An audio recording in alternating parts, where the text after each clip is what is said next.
Assalamualaikum friends, welcome to my academy. So friends, this is our Python Matplotlib tutorials video number 4. In this video we will see how we can plot a pie chart in Python using Matplotlib. So friends, in previous video we had already seen how we can plot a bar chart in Python using Matplotlib. So friends, now let's get start this video. Before I start this video, if you are new at this channel, so please subscribe this channel and like this video. So friends, now let's get start this video. तो friends, हम आ चुके हैं अपनी Jupyter notebook के अंदर। तो आइए pie chart create करने के लिए सबसे पहले हम यहाँ पर इंपोर्ट कर लेते हैं मैटप्लॉटलिब को। तो हम यहाँ पर सिंपल कह देते हैं import matplotlib dot pyplot S PLT। अब हम यहाँ पर यूज़ करेंगे इसे एज अ PLT। और इसी तरीके से अब हम यहाँ पर जो भी हमारे प्लॉट क्रिएट हों वो चाहते हैं कि हम हमारी इस जुपिटर नोटबुक की फाइल के अंदर ही आएँ। तो इसी वजह से हम यहाँ पर कह देते हैं मैटप्लॉटलिब इनलाइन।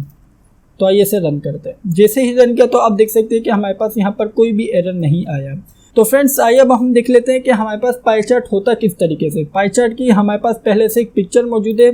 आप यहाँ पर देख सकते हैं कि पाई चार्ट कुछ इस तरीके से दिखता है। तो फ्रेंड्स, आप अगर यहाँ पर नोट करें तो हमारे पास यहाँ पर पाई चार्ट के अंदर जो डेटा है वो रिप्रेजेंट किया जाता है एज अ पर्सन। इसका मतलब ये है कि हमारे पास यहाँ पर कुछ डेवलपर का डेटा है। इसके अंदर हमारे पास यहाँ पर हो सकता है इस डेटा फ्रेम के अंदर बहुत सारा डेटा हो, लेकिन हमारे पास यहाँ पर ये क्या कर रहा है, हमारे पास यहाँ पर ये सबसे पहले डेटा को कैटेगराइज कर रहा है। कैटेगराइज करने के बाद अब हमारे पास यहाँ पर ये परसेंट बता रहा है। अगर आप देखें तो ये कह रहा है कि जो हमारे पास यहाँ पर पाइथन डेवलपर है वो 23% है, C# डेवलपर 30% है। इसी तरीके से हमारे पास यहाँ पर ये पाई चार्ट क्या करता है, बेसिकली हमारे पास यहाँ पर जितना भी डेटा होगा उसे रिप्रेजेंट करेगा as a form of person. तो फ्रेंड्स, आइए अब हम यहाँ पर पाई चार्ट क्रिएट करने के लिए सबसे पहले तो हम यहाँ पर कुछ वैल्यूज लेते हैं। तो हम यहाँ पर कहते हैं डेटा इक्वल्स टू, तो इसके अंदर अब हम यहाँ पर डेटा देंगे as a form of list. तो हम यहाँ पर इसके अंदर डेटा में कह देते हैं 40 और इसी तरीके से अब हम यहाँ पर इसमें ले लेते हैं 50। अभी हम यहाँ पर सिंपल पाई चार्ट क्रिएट करेंगे, ठीक है। तो फ्रेंड्स, आइए अब हम यहाँ पर सबसे पहले तो PLT.py का फंक्शन यूज़ करते हैं। हमारे पास यहाँ पर पाई चार्ट को क्रिएट करने के लिए यूज़ होता है पाई का फंक्शन। तो हम यहाँ पर सिंपल कहते हैं PLT.py और इसके अंदर सिंपल पास कर देते हैं डेटा। तो आइए रन करते हैं। जैसे ही रन किया तो आप देख सकते हैं कि हमारे पास यहाँ पर बिल्कुल सिंपल पाई चार्ट क्रिएट हो चुका है। तो फ्रेंड्स, अब हमें यहाँ पर क्या करना है, इसके अंदर अब हमें और फीचर ऐड करने हैं। और फीचर किस तरीके से ऐड करेंगे, अब हम यहाँ पर सबसे पहले तो इसके अंदर लेबल्स देंगे और अपनी मर्जी से कलर सेट करेंगे। तो अब हम यहाँ पर इसके अंदर सबसे पहले तो देते हैं लेबल्स हम कहते हैं लेबल इक्वल्स टू, तो इसके अंदर हम यहाँ पर लेबल भी देंगे यूजिंग लिस्ट। तो अब हम यहाँ पर सबसे पहले कहते हैं पाइथन। इसी तरीके से अब हम यहाँ पर सेकंड कह देते हैं C++। और आइए अब इसे रन करते हैं। रन करने से पहले अब हमें यहाँ पर इसके अंदर सबसे पहले तो लेबल को सेट करना पड़ेगा, क्योंकि आप यहाँ पर देख सकते हैं कि हमारे पास यहाँ पर एक आर्गुमेंट है लेबल्स। तो अब हम यहाँ पर इसके अंदर लेबल्स सेट करेंगे। तो हम यहाँ पर कहते हैं लेबल्स इक्वल्स टू, और इसके बाद अब हमें मालूम है कि हमने अपने लेबल स्टोर किए हैं लेबल नाम के वेरिएबल में। तो हम यहाँ पर सिंपल टाइप कर देते हैं लेबल। तो आइए इसे रन करते हैं। जैसे ही रन किया तो आप देख सकते हैं कि इसके लेबल सेट हो चुके हैं। आप यहाँ पर देख सकते हैं कि हमारे पास यहाँ पर जो फर्स्ट डेटा था उसका लेबल है पाइथन। इसी तरीके से जो हमारे पास यहाँ पर सेकंड डेटा था 50, उसका लेबल है C++। तो फ्रेंड्स, इस तरीके से हम यहाँ पर लेबल सेट कर सकते हैं। लेबल के साथ साथ अब हम यहाँ पर इसके अंदर कलर्स भी सेट कर सकते हैं। तो मैं यहाँ पर कहता हूँ कलर इक्वल्स टू, और मैं यहाँ पर कलर भी पास करूँगा एज अ लिस्ट। तो मैं यहाँ पर इसके अंदर RGB कलर भी पास कर सकता हूँ। इसी तरीके से मैं यहाँ पर कलर्स का हेक्स कोड भी पास कर सकता हूँ, और इसी तरीके से मैं यहाँ पर कलर का नेम भी टाइप कर सकता हूँ। तो मैं यहाँ पर सिंपल कलर का नेम दे देता हूँ रेड और सेकंड कलर का नेम दे देता हूँ ब्लू। तो फ्रेंड्स, आइए अब हम यहाँ पर देख लेते हैं कि क्या जो हमारा पाई फंक्शन है वो कलर्स का आर्गूमेंट ले रहा है। तो आप यहाँ पर देख सकते हैं कि एक आर्गूमेंट हमारे पास यहाँ पर है कलर। तो अब हम यहाँ पर इसके अंदर कलर्स भी पास करेंगे। तो अब हम यहाँ पर कहते हैं सिंपल कलर्स इक्वल्स टू, और हमें मालूम है कि कलर स्टोर है कलर नाम के वेरिएबल में। तो हमने यहाँ पर सिंपल टाइप कर दिया है कलर। तो जैसे ही रन किया तो आप देख सकते हैं कि अब हमारे पास यहाँ पर जो हमारा पाइथन का डेटा था उसकी जगह सेट हो चुका है रेड, और इसी तरीके से जो हमारे पास यहाँ पर C++ का डेटा था उसकी जगह यहाँ पर ये डिस्प्ले कर रहा है ब्लू कलर। तो फ्रेंड्स, इस तरीके से हम यहाँ पर इसके अंदर कलर्स भी पास कर सकते हैं। तो फ्रेंड्स, इस तरीके से हमने देख लिया कि हम किस तरीके से सिंपल पाई चार्ट क्रिएट कर सकते हैं। तो फ्रेंड्स, आइए अब हम यहाँ पर अपने पाई चार्ट के अंदर कुछ और डेटा इंक्लूड करते हैं, और इसी के साथ साथ इसके अंदर कुछ और लेबल्स लेते हैं, और उसके बाद अब हम इसके कुछ और फीचर्स को एक्सप्लोर करेंगे।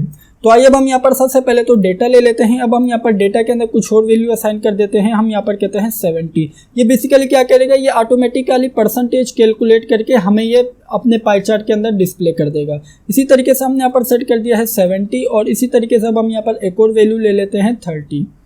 तो आइए अब हम यहाँ पे इसके अंदर लेबल भी सेट कर देते हैं। तो अब हम यहाँ पे इसमें लेबल में कह देते हैं जावा, और इसी तरीके से एक कोड ले लेते हैं, हम जावा स्क्रिप्ट ले लेते हैं। तो अब हम यहाँ पर कहते हैं जावा स्क्रिप्ट। तो फ्रेंड्स आइए अब हम यहाँ पर इसी तरीके से इसके कुछ कलर्स भी सेट कर देते हैं। तो अब हम यहाँ पर जावा के लिए कलर सेट कर देंगे ग्रीन, और इसी तरीके से अब हम यहाँ पर जो जावा स्क्रिप्ट है उसके लिए कलर सेट कर देंगे पर्पल। तो हम यहाँ पर सिंपल कहते हैं पर्पल। तो आइए अब हम यहाँ पर सबसे पहले तो इसे रन करते हैं। तो फ्रेंड जैसे ही रन किया तो आप देख सकते हैं कि हमारे पास यहाँ पर हमारे इस पाई चार्ट के अंदर टोटल 4 स्लाइसेस इंक्लूड हो चुकी है। 4 स्लाइसेस बेसिकली क्या कर रही है, 4 स्लाइसेस एक एक डेटा को रिप्रेजेंट कर रही हैं। आप यहाँ पर देख सकते हैं कि हमारे पास यहाँ पर एक डेटा है पाइथन का, फिर जावा स्क्रिप्ट का, फिर जावा का, फिर C++ का।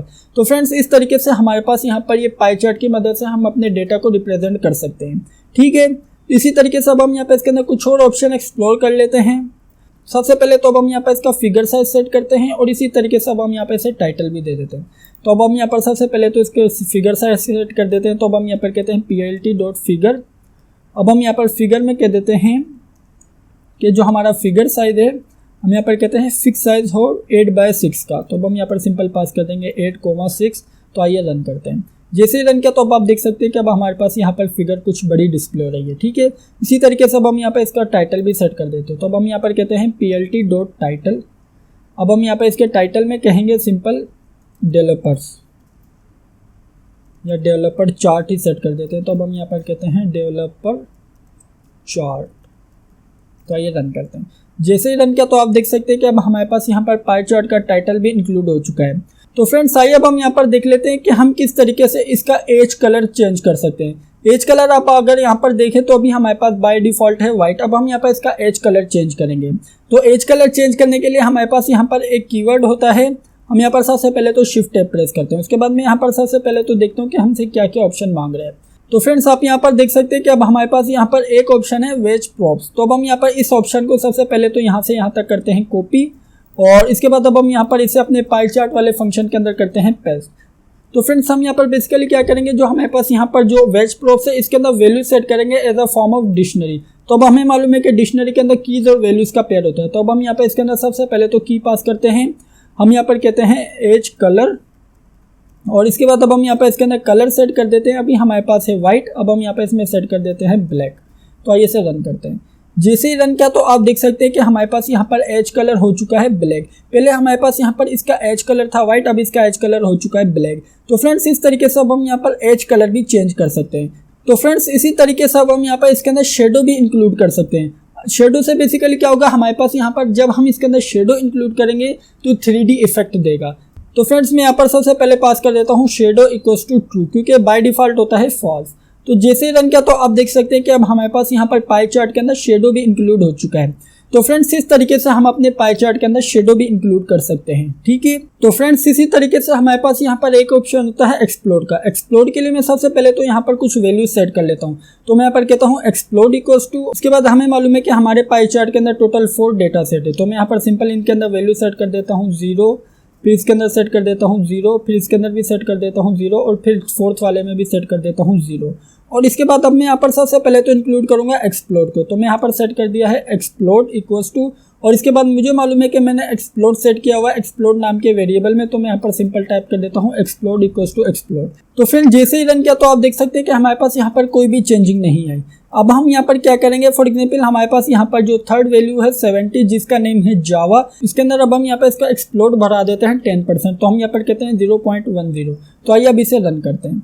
तो फ्रेंड जैसे रन किया तो आप देख सकते हैं कि इसके अंदर हमारे पास जो जावा था इसके अंदर 10% का एक्सप्लोड इंक्लूड हो चुका है। एक्सप्लोड में बेसिकली क्या किया हमने, यहाँ पर एक्सप्लोड में हमने क्या कहा है कि जो हमारे पास जो हमारे बार चार्ट का रेडियस है उसे आपने 10% का गैप इंक्लूड कर देना है। तो फ्रेंड्स इसी तरीके से अब हम यहाँ पर पाइथन के अंदर भी एक्सप्लोड इंक्लूड कर देते हैं 0.05%। तो आइए रन करते हैं। जैसे ही रन किया तो आप देख सकते हैं कि अब हमारे पास यहाँ पर पाइथन के अंदर भी 0.05% का एक्सप्लोड इंक्लूड हो चुका है। तो फ्रेंड जैसे हमने यहाँ पर इसके अंदर एक्सप्लोड इंक्लूड किया तो आप देख सकते हैं कि हमारा पाई चार्ट यहाँ पर कितना अट्रैक्टिव डिस्प्ले हो रहा है। तो फ्रेंड्स इस तरीके से हमारे पास यहाँ पर एक ऑप्शन होता है एक्सप्लोड का। तो फ्रेंड्स हमारे पास यहाँ पर नेक्स्ट ऑप्शन ये है कि हमें मालूम है कि जो हमारे पास यहाँ पर डेटा है वो रिप्रेजेंट हो रहा है परसेंट की फॉर्म में। अब हम चाहते हैं कि जो हमारे पाई चार्ट है उसके अंदर परसेंट डिस्प्ले हो। परसेंट डिस्प्ले होने का मतलब क्या है, सबसे पहले तो मैं यहाँ पर इसके अंदर वो कीवर्ड सेट कर देता हूँ। हमारे पास बेसिकली यहाँ पर एक कीवर्ड है ऑटो पीसीटी। इसके अंदर मैं यहाँ पर स्ट्रिंग की फॉर्म के अंदर सेट करूँगा। ये बेसिकली अगर आप यहाँ पर गूगल के ऊपर भी सर्च करें तो आपको मिल जाएगा कि ऑटो पीसीटी के अंदर हम किस तरीके से स्ट्रिंग पास कर सकते हैं। अब हम यहाँ पर सबसे पहले तो बताएंगे परसेंटेज की साइन। परसेंटेज की साइन बताने के बाद अब हम यहाँ पर यूज़ करेंगे 1.3। मैं अभी आपको बताता हूँ कि 1.3 क्या है, ठीक है। उसके बाद अब हम यहाँ पर सिंपल टाइप करेंगे एफ टाइप करने के बाद अब हम यहाँ पर 2 मरतबा यूज़ करेंगे परसेंटेज की साइन। तो आइए से रन करते हैं। जैसे ही रन किया तो आप देख सकते हैं कि जो हमारे पास यहाँ पर स्लाइसिस थी उसके अंदर हमारे पास ये परसेंटेज बता रहा है कि आप देख सकते हैं कि जो हमारे पास यहाँ पर C++ की स्लाइस थी उसके अंदर हमारे पास यहाँ पर 26.316% है। इसी तरीके से जो पाइथन है इसके अंदर हमारे पास यहाँ पर 21.053%। इसी तरीके से जावा, इसी तरीके से जावा स्क्रिप्ट। तो फ्रेंड्स आइए अब हम यहाँ पर बात कर लेते हैं कि हमने यहाँ पर ऑटो पीसीटी के अंदर ये 1.3 किस तरीके से सेट किया। तो फ्रेंड बेसिकली हमारे पास यहाँ पर 1 रिप्रेजेंट कर रहा है इस परसेंटेज को जो हमारे पॉइंट से पहले है। उसके बाद आप यहाँ पर देख सकते हैं कि जो हमारे पास यहाँ पर 0.3 है, इसका मतलब ये है कि हमें यहाँ पर पॉइंट के बाद कितने डिजिट चाहिए। अब हमने यहाँ पर सिंपल टाइप किया था 3, तो आप देख सकते हैं कि हमारे पास यहाँ पर पॉइंट के बाद 3 डिजिट डिस्प्ले हो रहे हैं। अगर इसी तरीके से अब हम यहाँ पर इसके अंदर सिंपल टाइप करते हैं 1, तो आइए से रन करते हैं। तो फ्रेंड जैसे ही रन किया तो आप देख सकते हैं कि हमारे पास यहाँ पर पॉइंट के बाद सिर्फ और सिर्फ 1 डिजिट डिस्प्ले हो रहा है। तो फ्रेंड बेसिकली यहाँ पर इस तरीके से पाई चार्ट वर्क करता है। तो फ्रेंड्स ये थी हमारी आज की वीडियो। मैं उम्मीद करता हूँ कि आपको आज की वीडियो अच्छी लगी होगी और पाई चार्ट से रिलेटेड तमाम कॉन्सेप्ट क्लियर हो गया होगा। तो फ्रेंड्स अगर वीडियो अच्छी लगी है तो लाइक लाजमी कीजिएगा, और अगर आपने अभी तक चैनल को सब्सक्राइब नहीं किया हुआ तो सबसे पहले चैनल को सब्सक्राइब कर लीजिए और बेल के आइकन पर लाजमी क्लिक कीजिएगा। Thank you for watching this video friends, bye bye.